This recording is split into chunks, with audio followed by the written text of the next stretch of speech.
And as I got to know Barack, I realized that even though he had grown up all the way across the country, he had been brought up just like me. Barack was raised by a single mom who struggled to pay the bill, and by grandparents who stepped in when she needed help. Barack's grandmother started out as a secretary at a community bank, and she moved quickly up the ranks, but like so many women, she hit a glass ceiling. And for years, men no more qualified than she would, men she had actually trained, were promoted up the ladder ahead of her, while Barack's family continued to scrape by. But day after day, she kept walking up and down to catch the bus, arriving at work before anyone else, giving her the best without complaint or regret. She would often tell Barack, "So long as you kids do well, Bear, that's all really matters." Like so many American families, our families weren't asking for much. They didn't begrudge anyone else's success or care that others had much more than they did. In fact, they admired it.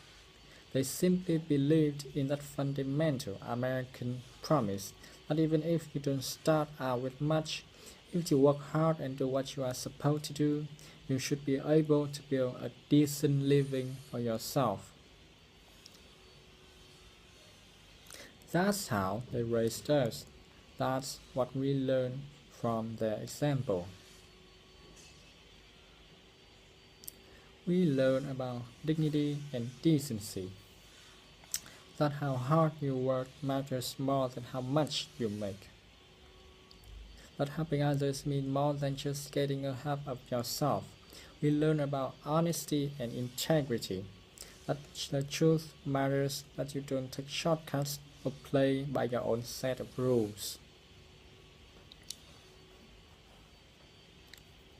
And success doesn't count unless you earn it fair and square. We learned about gratitude and humility, that so many young people had a hand in our success, from the teachers who inspired us to the janitors who kept our school clean. And we were taught to value everyone's contribution and treat everyone with respect. Those are the values that Barack and I, and so many of you, are trying to pass on to our own children. That's who we are. And standing before you 4 years ago, I knew that I didn't want any of that to change if Barack became president. Well, today, after so many struggles and triumphs and moments that have tested my husband in ways I could never have imagined, I've seen firsthand that being president doesn't change who you are. No, it reveals who you are.